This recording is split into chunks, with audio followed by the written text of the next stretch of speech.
question now. We can start, yeah. Alright, well, I do want to start with a question that I'm curious about. How do you feel about everything being named after you in some way?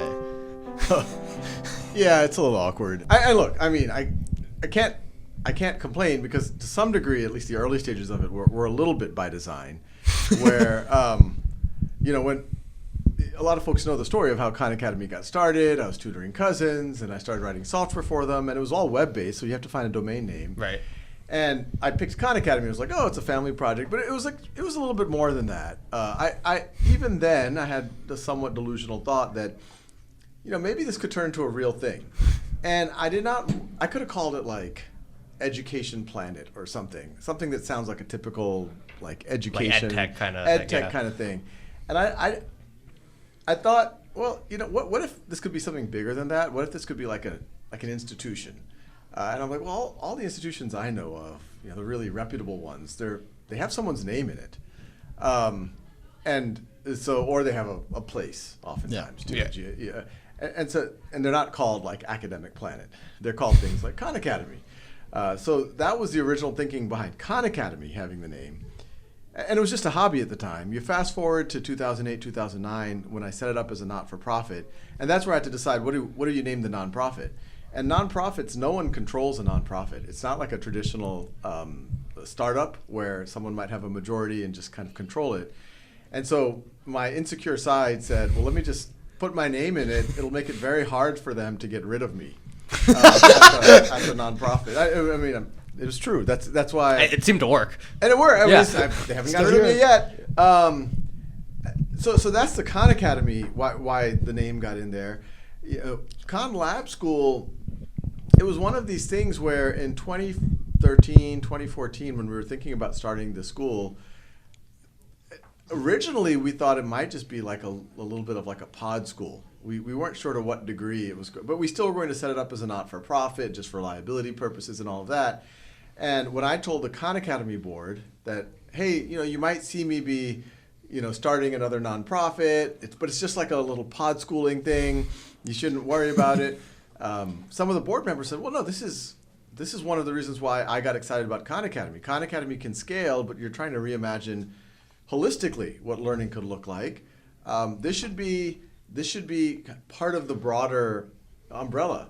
And so there was a lot of debate. I mean, there was even talk in the old days, should it be part of Khan Academy? Like, that doesn't make sense because it's like, people are donating to Khan Academy, and we don't want to give the impression that that's donating to subsidize the school, et cetera, et cetera. But at the same time, we realized that the school would benefit from having some, at least branding connection to either me or to Khan Academy. So that's kind of the backstory of where it happened. And when it just starts to happen, it just snowballs. But yeah, it's a little bit awkward sometimes. It's funny, in the early days, I was much more self-conscious of it. Now I've, to some degree, disassociated the name from me, at least in my own mind. I don't know how true that is of other folks. I do feel like that sort of impression is here with the school as well. When people are like, this is the Chronicle, the Chronicle. Yes. I don't think people are like, oh, this is Sal Khan's Yeah, newspaper. it definitely did get disassociated because it's a school, right? So you want to replicate off of that. Yes. Because also this podcast is called the Concast, so that's why we were curious. Yeah, I wanted guinea pigs, not condors for the for the mascot. Just because I wanted dragons. You wanted dragons? Yeah, I thought because it's just out there. Like, that was like my own thing. It's connected to nothing. Why not? Yeah, maybe. Why not? Yeah. I'm going to touch on the rat part of the school mascot competition. Yeah, that was a whole different thing. But no, KLS, it's approaching like its 10th year now. So I'm curious, when it comes to like your views of mastery-based learning, has that changed at all in the past decade? And if so, like, in what ways? The overall philosophy hasn't changed. Mastery-based learning is really just a fancy way of saying if someone hasn't learned something well yet, they should have more shots at goal. They should always have the opportunity, incentive to fix anything in their learning progression. It doesn't say anything that you somehow have to get a master's degree or you have to get like to this level of depth. It's just saying define what you need to know, and if someone hasn't gotten it there yet, there should be some mechanism for them to eventually get there. So I'm a big believer in that. Personalization is another word that's thrown a lot around with KLS, and that can mean a million different things. student-centered is probably something a little bit more tangible. The way I think about it is, a school, not just our school, any school should just do what makes sense for a student or a family. And I think too many times the education system as a whole creates weird requirements that aren't always in line with the best interest of learning or community, et cetera, et cetera. In terms of where we are and what I've learned, I've learned that it's great to give student agency, still strong believer in that. But if students can decide when and how they work on a lot of things, some folks need a little bit of a push. Let's call it a minimum pacing. So that's the asterisk that I've added to my philosophy of self-pacing, that you should have some minimum expectation, have some real accountability to it. I've definitely heard on things like mastery learning, if people feel like, well, I can always come back and improve it later, they might not take deadlines seriously. They might not take submitting it. And that just creates work for a lot of people, for the teachers, for other folks. So I definitely see the need to put a few more guardrails around it. Some strong incentives like, look, if you don't submit it on time the first time, maybe you don't get extra shots at goal. And you shouldn't, for something that's very hard to grade, like an essay or something, maybe not get an infinite number of shots at goal, maybe 2 or 3, so you take them seriously. But overall, I continue to be a big believer in the what was written in the One Rule Schoolhouse. I actually feel like I've seen that idea of timing sort of evolve through KLS, because I've been here for 7 years, and so as each year, some teachers would maybe start implementing things like just turn in whatever you have, Yes. to make sure, turn something in, because that is sort of the point, I think, at least how I see mastery learning. Yes. You got to turn something in, put in the Yeah. effort you can, and then improve on that later, rather than just doing it later. Exactly, and you should care even about that some. I mean, something is better than nothing, but you should care about that something, because it's resource intensive. For maybe AI is going to play a role at some point, but for a teacher to even read that something, it's taking them some time. And if it's not, like if you haven't put a reasonably good effort, it doesn't have to be perfect. Yeah. Then it's how have you do you think the trend has been good to put a few more constraints over time? I actually really agree with the sort of philosophy of put out whatever you have, because I realized the school has definitely molded, or maybe just attracts a type of perfectionist that's like, I need to make the best possible thing I can, and that's the only thing I'm going to submit. One draft, one target, and it's not really the best, I guess, sort of workflow, because things just, things get delayed. It's never going to be perfect. You're going to always be able to do something better in the future. And so I like this idea of, forcing us to put something out there, and then you can come back and sort of work on that later if it needs improvement. That's a good point. A combination of perfectionism and loosey-goosey deadlines is not a good combination. Yeah. Right. We have a lot of perfectionists up there, and especially in the software world, especially now with AI, things are moving so fast. I'm just like, look, we got to put something out there, and we have to learn from that as quickly as possible. And I've learned it at Khan Academy, whatever the deadline is, people will fill up the time. And so, yes, it's a good life lesson too, that at some point you have to ship something. You've brought up AI a few times now, and it's interesting because the Biden administration, with their recent executive order, like on the 30th, talked about more of like AI for security, but they also talked about more of focusing like their lens on using AI for education. Obviously, we have Hanmingo and things like that. So I guess seeing that actually in more of a political landscape, like, does that reassure sort of what you're doing and possibly what generative AI's role will be in education? Yeah, and I met with Biden and his team when they were out in San Francisco. I think the reality is people, they're putting out very like high level guidelines, but in education, I mean, the very tangible risk is the cheating risk. Right.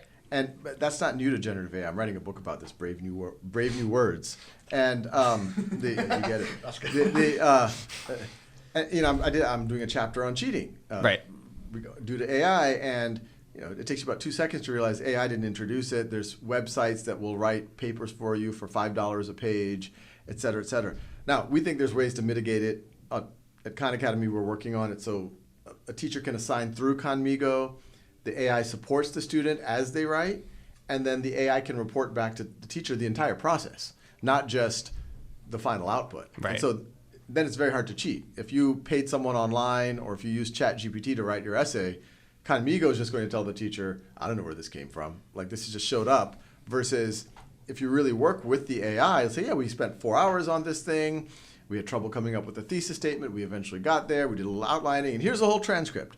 Oh, that's interesting. So you're utilizing Khanmigo to be kind of like the guide rather than like a tool for cheating in that sense. Exactly. It's the exact opposite. It becomes a guide, a support. So, and that's helpful too because students can get faster cycle feedback. But even more, it gives the teacher a much clearer picture of the process, which could be pedagogically useful too for the teacher. And it has a side benefit. It becomes very hard to cheat at that point. So I think that's the most tangible risk in education, and I think there's ways to address it. I just described one. I think there's other things that people talk about, like if you eventually, and we are eventually going to explore using generative AI for things like assessment, for open free answer responses, simulation-based, and people have fears about things like bias. But once again, I think there's ways to mitigate it. And anyone who creates these systems, I think, has a lot of incentive to make sure that these things don't exhibit any egregious bias. Because if it does, it's going to be social media posts for folks. And there's ways to test it and audit it. And frankly, it's much easier to test the bias of an AI because you can just throw thousands of things at it and see if it bites on any of them than it is to say the people who grade the free response for the AP exam. Right? I mean, they're trying their best to be consistent and unbiased, et cetera, but that's much less hard. It's very expensive to grade that way. It's much harder to audit. Obviously, it's very hard to assess, from one teacher to another teacher, how they might grade different papers. Are they grading just on the substance, or if they disagree with it a little bit, does that make them a little bit grumpier? Right. I hope that doesn't happen here at KLS, but I can imagine that happens in the broader world. So most of my fears around AI are around like national security, geopolitical fraud issues, where totalitarian governments could use it. Already they can monitor everyone, but there's too much information to actually make sense of it. But with generative AI, you could actually understand what's being said on that phone line, on that email, and then it flags people, and then those governments could disappear people or interrogate them or whatever. So that's scary. Misinformation attack. I'm sure it's already been happening, but the 2024 election, you're going to see that. Deep fakes. You could create a run on a bank by showing images or even videos of showing people, waiting to withdraw money from their bank, even though it's a complete deep fake. It can cause a financial scare. That kind of stuff scares me. Phishing attacks, where you get a call from, sounds like your relative. They say, hey, I'm stuck. I forgot my wallet. I need you to wire $500 so I can get the tow truck, whatever. That's all going to happen. So I'm very worried about that. But what I tell anyone who will listen is, when we notice the negative potential, when we see negative things happening, we then have to say, okay, is it possible to create regulation? You can write regulations down, but are they enforceable? And when you do enforce them, are they going to do more harm than good, or good than harm? And you have to be very careful about that. Because the most dystopian scenario I can imagine is if totalitarian governments and criminal organizations have better and less restricted AIs than reasonably responsible actors. I mean, people can complain about big tech, but if at the end of the day, a Google, a Microsoft, if their AI does anything bad, people are going to take screenshots, going to be social media posts. It's incredibly embarrassing for them.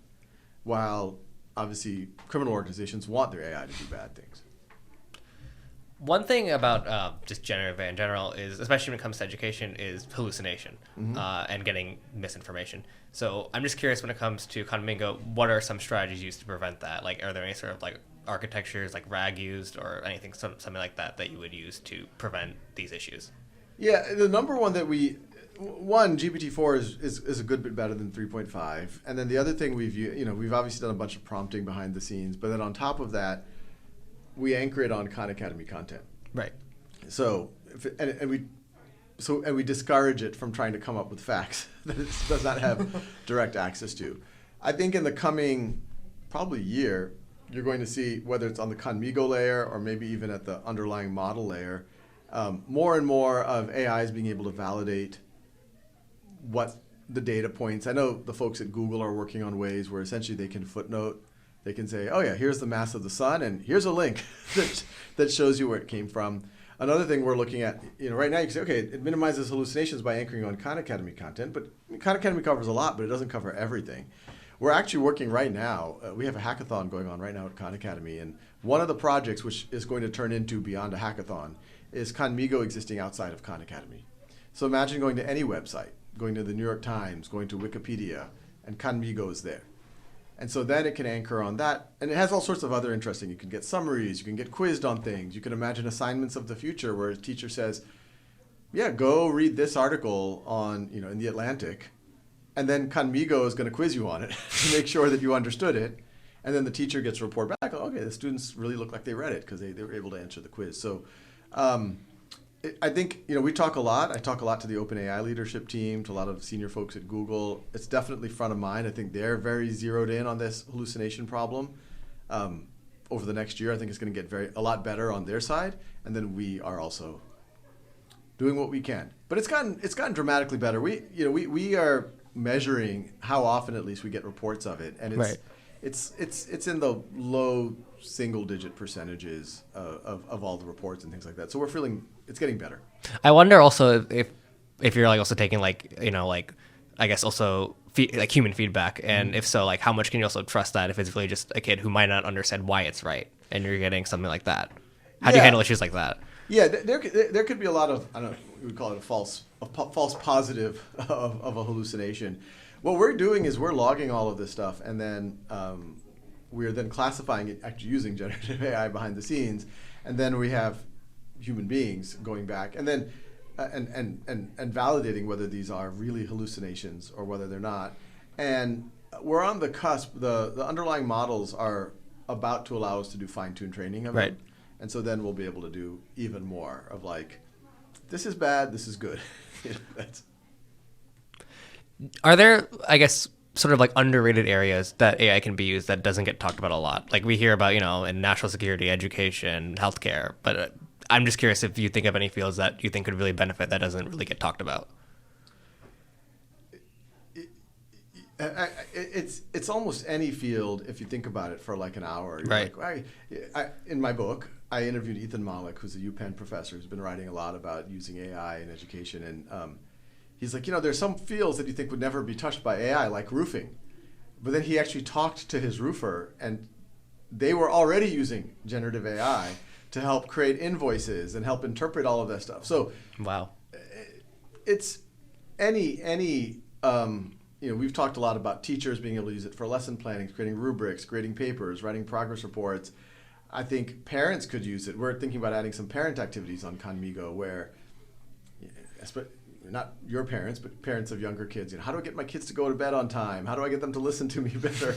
How do I, there's a million questions parents have, and it's nice to be able to talk to something about those questions in a safe environment. So I think this, I was at a conference, and Larry Summers, who used to be the Treasury Secretary, was there, and he says, the AI is going to come after IQ before EQ.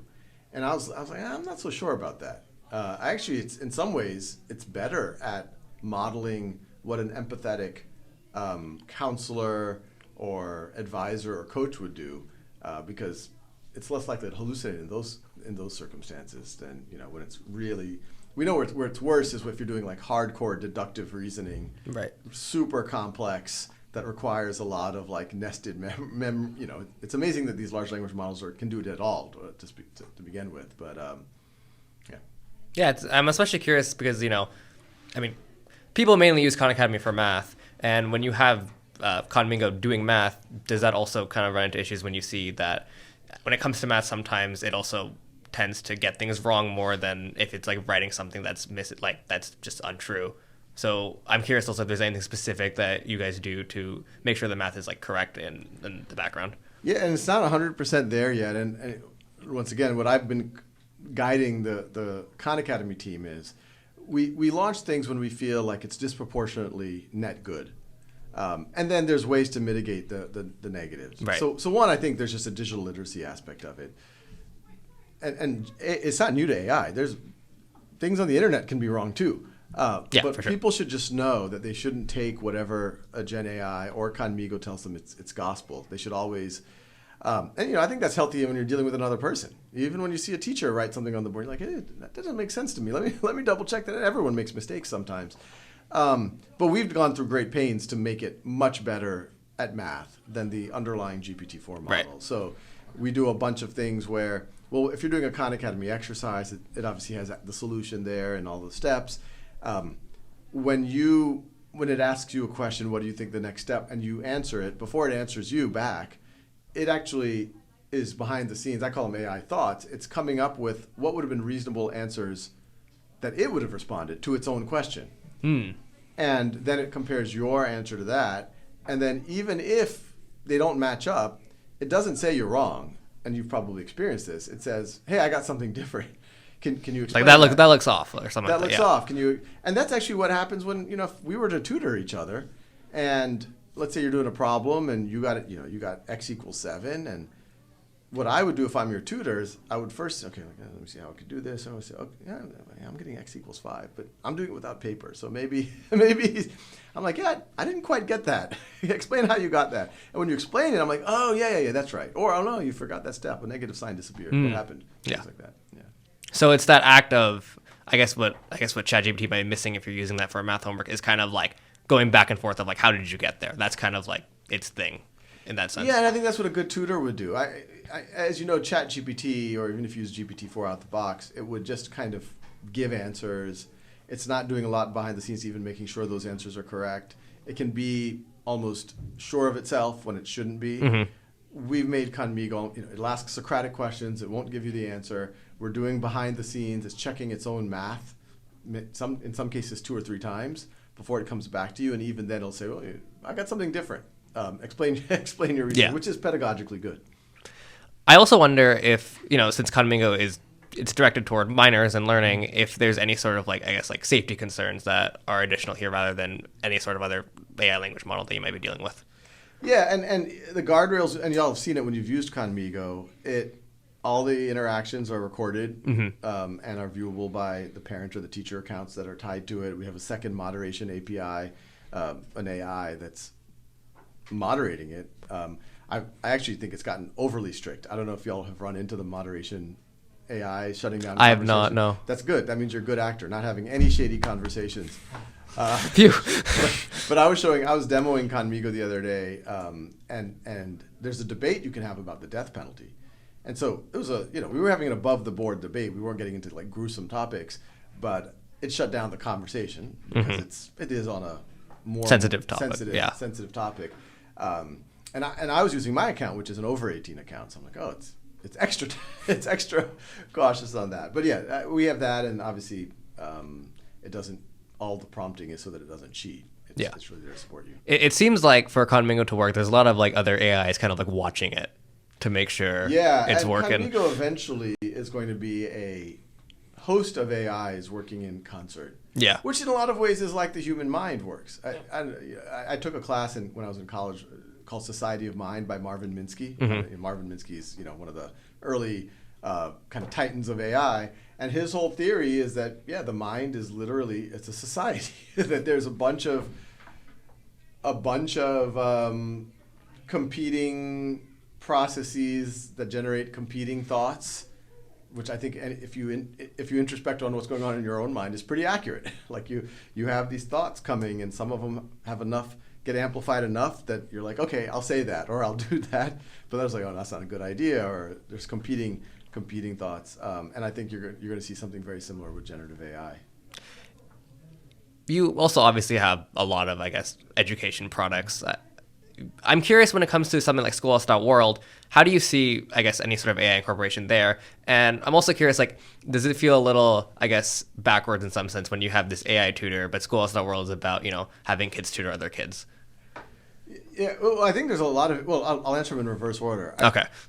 I think no matter how good Conmigo gets, and I do think in the next 3 to 5 years, it's going to get mind-bogglingly good. Where you're going to be able to talk to it and Zoom with it, and it's going to remember you, and it's going to be texting you and saying, hey, what happened to that assignment? It's going to be texting your mom and saying, hey, he's really not on track. So it's going to be just, but at the end of the day, that human, it's still, at the end of the day, you know it's not a human. Yeah. To actually be able to have a human connection with someone as either the tutor or the student, and it's extra cool if it's across space and that person's in a different state or a different country and comes from a different culture, hugely valuable. And frankly, I think the biggest beneficiary of Schoolhouse.world are the tutors themselves. Especially if you're a young person and if you go out there and tutor, it's going to improve your communication skills, your empathy, your leadership skills. And as I've talked about in other contexts, a lot of universities have taken notice. There's about 16 or 17, it's all the universities that everyone wants to get into, some of the most selective in the country. They're like, oh, we want to see the Schoolhouse.world transcript. And the reason why they want to see that, yes, you kind of care about what you've certified in. But even more, they said, did they go on to tutor it? And what type of a tutor are they? In terms of AI, we're already doing some pilots on using AI to look at the transcript of the tutoring session and then to give the tutor feedback. I think we are not too far from using the AI to maybe give support to the tutor in real time, potentially even the students as well, but make it transparent to the tutor. Right. We haven't spent a lot of time thinking about it, but I could imagine a world where AI could be used to help. Right now, the certification process on Schoolhouse.world, you record yourself, record your screen, you talk out loud while you do a unit test or a course challenge, gets peer reviewed. Maybe the AI can validate that it was really your work and you explained it well. I don't know. I can imagine there's going to, and in 4 or 5 years, there might be a world where you need tutoring, Conmigo shows up first. Right. And if you're still having trouble, you're in a try the queue. human to human. Yeah. Yeah. So okay, we've brought up, I guess all of the major product, Conmigo, Khan Academy, Schoolhouse.world. How do you feel they address different needs of learners at different stages of their education? Yeah, I view Khan Academy as almost like the world's super rich textbook of the future.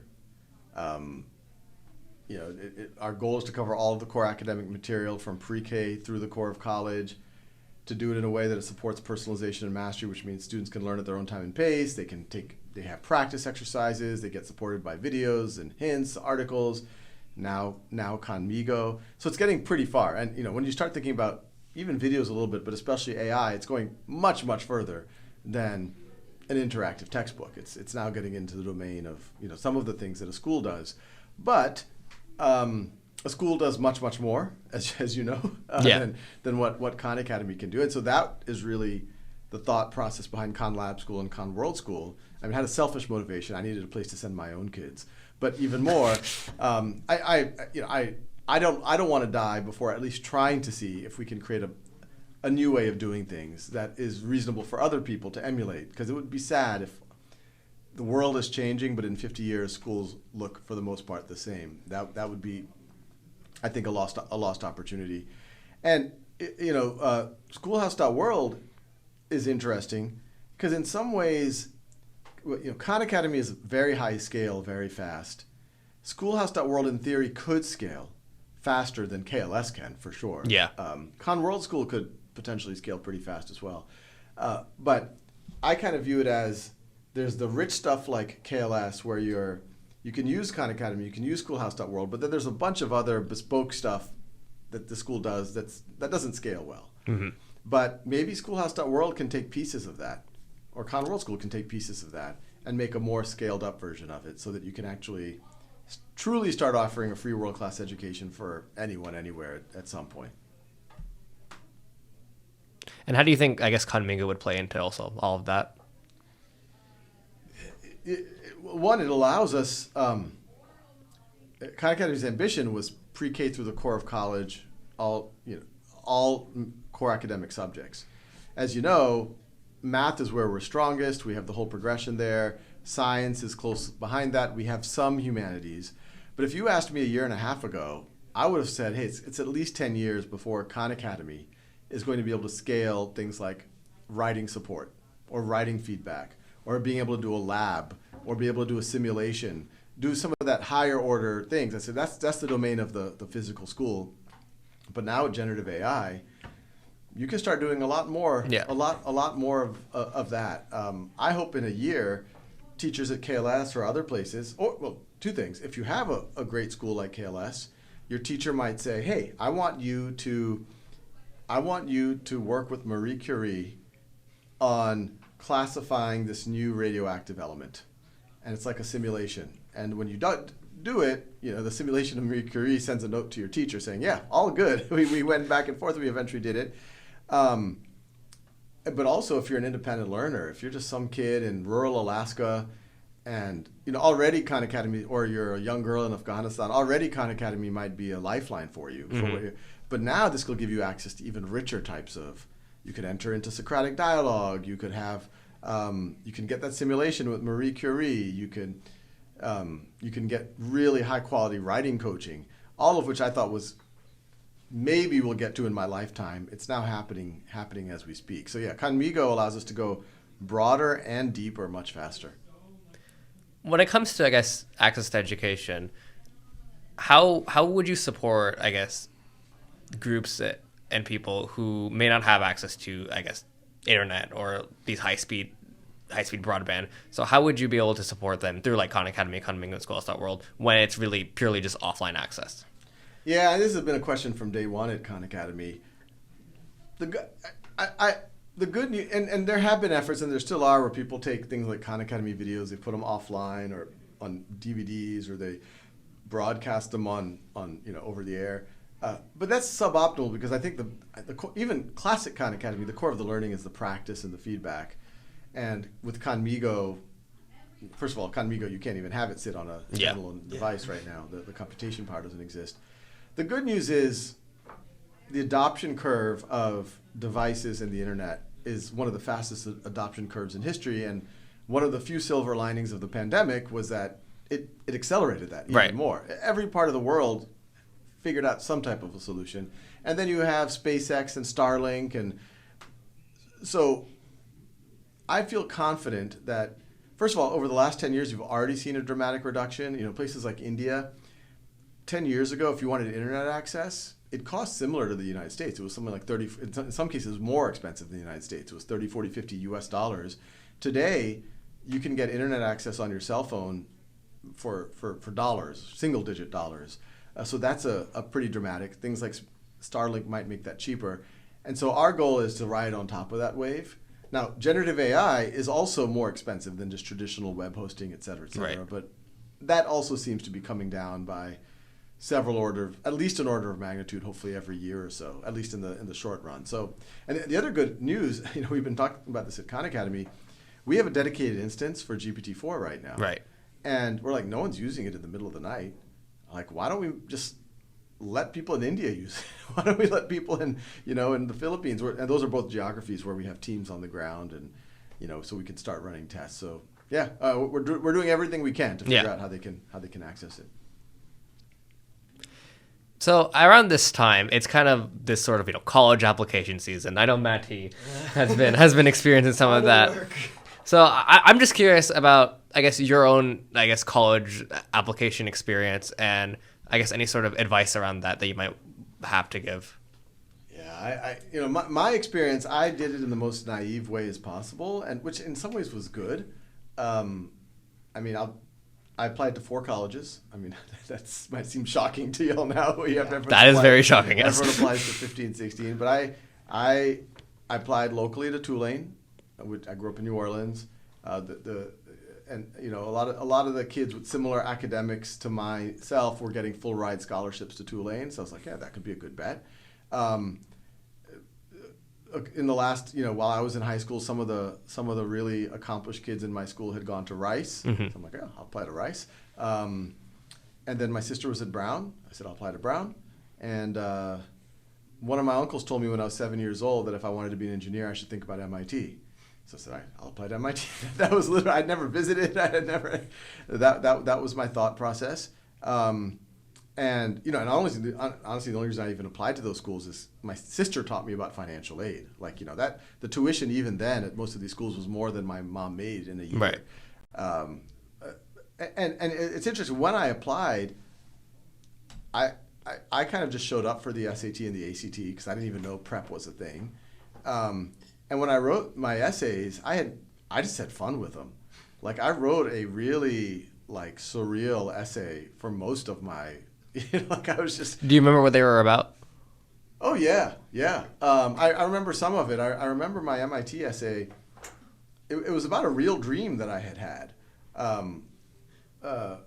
where I was like, I was like walking on this cliff, and then like there was like this like whale that was falling that was starting to talk to me, and it was trippy. I mean, it was trippy. I kind of tied it together a little bit, but it was.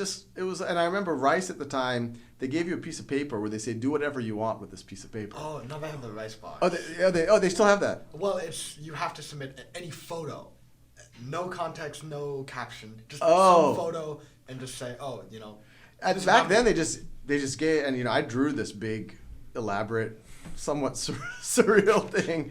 But anyway, that was my experience. My advice, and I've been telling it to a lot of the seniors, is, and I'll tell it to the juniors too. It's dangerous, as Buddha says, attachment is the cause of all suffering. And there's a lot of, and it's not just true today, I've seen this for decades. There's a lot of young people who get into what they thought was their dream school. And they're kind of like, what now? Like, oh, this is just the beginning of my life? This isn't like, I thought I'm done. Like I got into, name the school, and and unfortunately, and this trend seems to be getting dramatically worse, although it was even in place when I was in college, you can almost pick any college, and roughly a third of the students aren't happy. And so I think for any student, it's much better, we say there's no right decision, it's about making the decision right. I think every student at KLS is going to be able to go to a school that has rigor and that has other students on that campus that are going to challenge them, and that they're going to find their tribe. They're going to find people like them, and they're going to find people who aren't like them that can challenge them and expand. So if you have that, then I think the number one thing, and you're going to have all the opportunities, the recruiters are going to show up, you're going to have great professors pretty much anywhere. I see where all of the seniors are applying. Yeah, any of those schools. The important thing is you make the decision right by when you go there having a positive attitude, saying like, oh, like I'm here. Let me step out of my comfort zone. Let me put a smile on my face. Let me go meet people. Let me run for office. Let me be active. Let me make sure I'm leveraging the resources that this campus has. Because if you do that, pretty much at any of the places that I see everyone applying, you're going to turn out pretty well. But if you go to what some people think are like their dream schools, but if you come with a bit of a negative attitude, or you don't step out of your comfort zone, or you just only get drawn to folks that you're comfortable with, you might have a substandard experience. How would you say, I guess, since we were talking about this AI thing, back to that, how would you say that, I guess, helps this college process? Obviously, there's like essays and stuff, and any sort of conmingo system with writing your college essays. Do you think there are some other aspects that would be underrated? As I was saying before, I think the ability to talk to an AI about things that you might not want to talk to other people about is an interesting one. So I think just talking things out sometimes can help lower the stress level. Like if you get fixated on something, like, oh, I need to get to this college, what's going to happen if I don't get in, and all of that, talk to the AI about it. And it'll probably say, it's not the end of the world. It's, and by the way, not your plan B is pretty good, and et cetera. So I'm hoping to actually add, we have some of that stuff already in Khan. Yeah, I've seen on the side where it's like college coaching. essays. Yeah. Yeah, we have the college essays to help you, give you feedback on your essay. And then we also have one where it's I think it's a college and career coaching. And you go there and you just talk to Conmigo about your attachments and your fears. And hopefully it'll make you feel a little bit better about, taking a positive attitude. Yeah. On the topic of this, having a positive attitude in college and doing things that you like, I'm just curious, like, what did you do to keep that sort of positive attitude? Yeah, I would say the number one thing, and this will sound like very traditional, is make sure you're academically prepared. That is one of the biggest causes of students being miserable in college, is if you go and, a lot of colleges, kids who thought they were top of the class and had great SAT scores, especially in some of the more rigorous programs or in some of the more rigorous majors, all of a sudden they're like, oh, no one's telling me what to do anymore, and I'm not getting straight A's anymore. And for some of these students who've never gotten a B, it can be pretty demoralizing to even get that first, whatever, even a B plus or A minus even.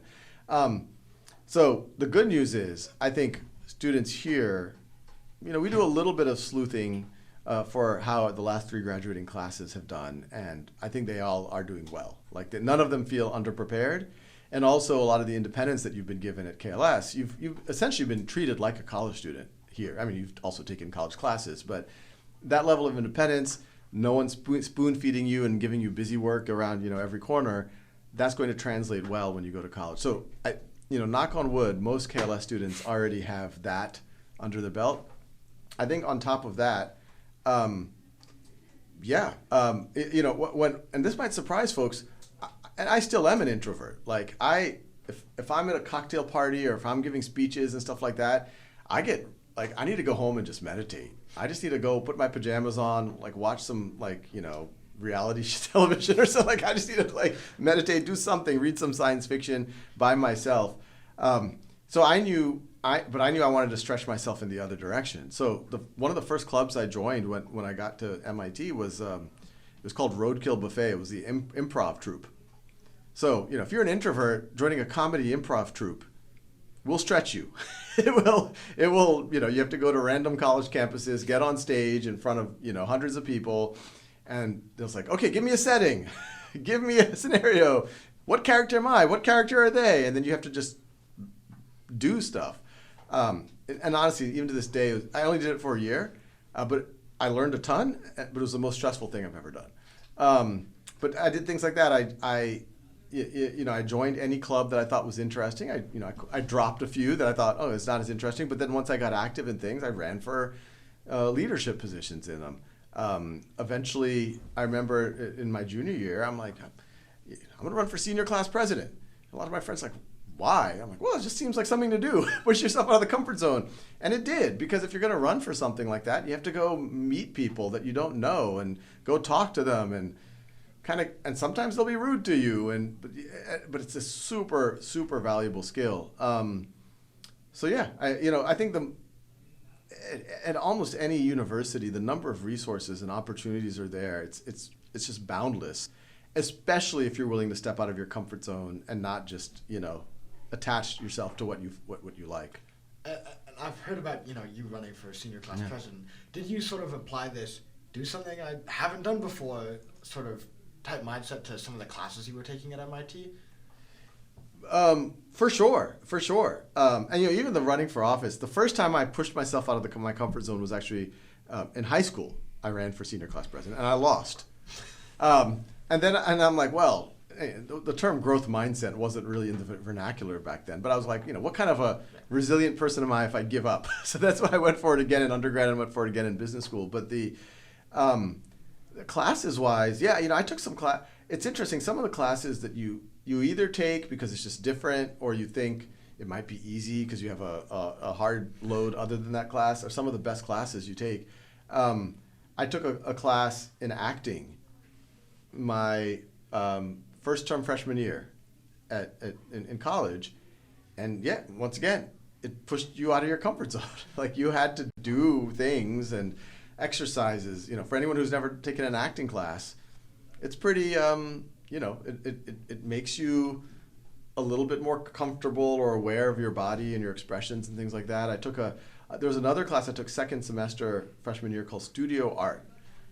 I had no idea what the class was. It seemed like something that could be a little bit of a vacation from other things I was doing, but it was it was kind of like creating avant-garde art, where it was very. Once again, I learned, we did a little bit of welding, we did this, and I'd never done any of that stuff before. For being in this sort of education space for so long, I'm curious, what do you think is the biggest lesson you've learned, for doing this for so long? Oh, so many lessons. Depending what layer of the onion we're talking about, I think, life lessons are you just have to keep chipping away at things. And if you keep doing it, it sometimes can feel a little bit frustrating or slow on a week-to-week basis. But then usually when you even look back over a year, you're like, oh, a lot happened. And when you look back over 5-10 years, you're like, wow, a ton happened. So that's one very, very high-level meta thing. I think the other thing I've realized is when you're trying to do something that is in some ways fundamentally different than the norm, it's very important to over communicate and drive alignment. I see that at Khan Academy, actually both KLS and Khan Academy, you know, what is our interpretation of mastery learning? What is our interpretation of student agency? What is, you know, when we say things like no lecture, what does that mean? Well, it means that, you know, people shouldn't just be sitting passively and like taking notes for hours on end.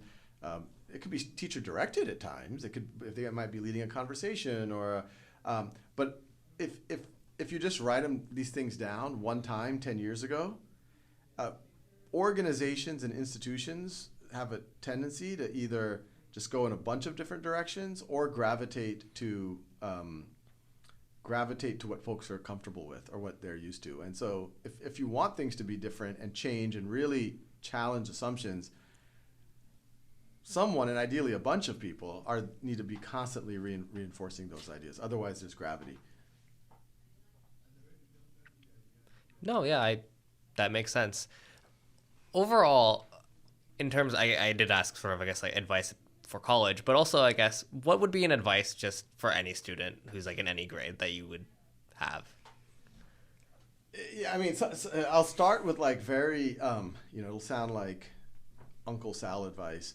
Wait, we love Uncle Sal advice. Oh, there you go. Yeah. We'll take it.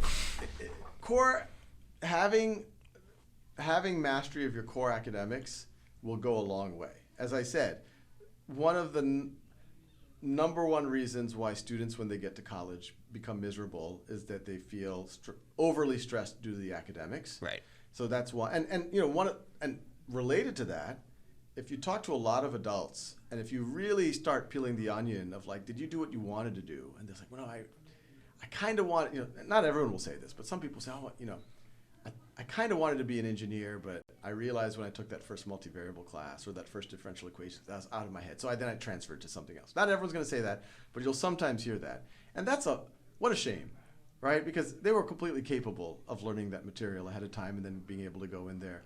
So that's my first piece of advice. Have like really strong foundations. And like a lot of y'all being able to do dual enrollment or even within KLS be able to take more advanced classes, especially if you're going to a really rigorous program, it's really valuable to have seen all that material before you see it in college. Because it's not mastery based anymore. You know, they're going to go at a pretty fast pace, and some of the more rigorous, especially technical programs and engineering and quantitative programs, you know, they're going at a pretty rigorous pace. But if you've already seen the content and then they're just going deeper, you're going to do fine. So that's one. That's just very kind of vanilla advice. Master your academics. The second one is,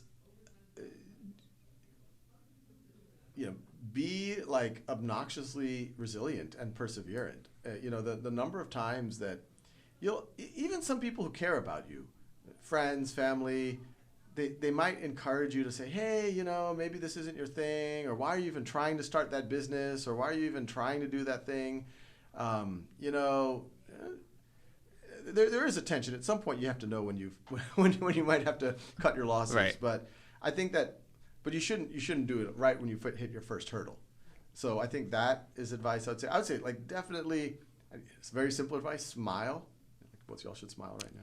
Very good. Like that. Like you probably feel like that's like too much of a smile. I used to have my default face is not a smile, but I forced myself because I used to have people like when I was y'all's age say, "Are you upset?" I'm like, no, I'm in a good mood. You know, but my default face was kind of dour, and I almost had to force myself to learn to smile and smile with my eyes. Like really. But you'd be shocked. The more you do that and you project that positivity out in the world, it comes back to you. People are going to smile at you. They're going to remember you. You're more likely to have friendships. And, I'll add to eye contact and smile. These seem like such simple, small things. And have a decent handshake. Eye contact, smile, and a decent handshake, and firm but not too firm. And you're that by itself is going to be good. Step out of your comfort zone. I think it was Bill Clinton said this, that the best way to look like you care about people is to care about people. And I'm not sure if that's always true for him, because he always looks like he cares about it. But I think that's generally true. Like if I had a friend and he's a brilliant surgeon now, but when he was in residency, he had come to visit, and he was complaining that the senior doctor he got positive feedback on everything, but the one place he got negative feedback, he says that, it doesn't look like you have empathy, or that you truly care about what the patient's going through. And so then I asked him, I'm like, do you? And he's like, no, not really. Well, okay. Well, that's the problem then. If you truly care about people, it will show, and people will gravitate towards you. Be a good listener. Even though I just called myself an introvert, and might not surprise you, once I start talking, I can talk a lot. I sometimes get, I like to fill if there's a vacuum of quietness. I feel like, someone should fill in and tell a joke or something. But I've learned, probably longer than it should have taken me, that most people just want to be heard. They just want to it's funny, a lot of times you're having an argument it doesn't even have to be an argument, a discussion with a friend, and everyone's just waiting for the next thing that they're going to say, and they're interrupting each other.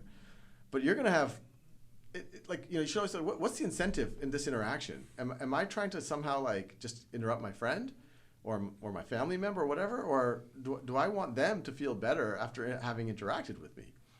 And if I want them to feel better for having interacted with me, I should just really listen to what they're saying, and really internalize it, and give them evidence that and I don't always do this perfectly. I'm still learning this, but it was an insight that I had probably later in my life than I should have.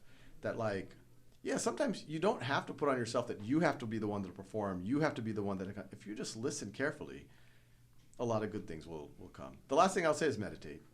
That's been transformational, whether it's 2 minutes at a stoplight and just look at the red light and just try to clear your mind and just say, I am nothing but this awareness. Everything else is a concept of my mind. That, you'd be breathe slowly and deeply, box breathing, whatever. You'd be surprised how much of your life that seems so stressful and so unsolvable, if you start doing that even 10 minutes a day, but you start getting up to 20, 30 minutes a day, everything just feels a little bit easier. I don't know if you're familiar with Rain-X. It's that stuff that people put on windshields so that water beads up on it. You almost don't need a windshield wiper. I call meditation Rain-X for the mind. Are you an avid meditator? I am, every day. And every now and then I might go a day without doing it, or especially if I go 2 days without it, and I notice all of a sudden I'm getting a little crabbier. I'm getting more worked up about things. And then I'm like, it couldn't be because I haven't meditated for 2 days. But then I start meditating, and I'm like, yeah, I'm not as worked up anymore. So I guess the key advice is eye contact, smile, handshake, and meditate. Yeah, and have solid academics and step out of your comfort zone. I think that's great. Thank you for coming on here, Sal. We really appreciate it. Thank you for watching the Concast. We'll see you next time. Thanks for having me. Of course. No, seriously, thank you for doing this.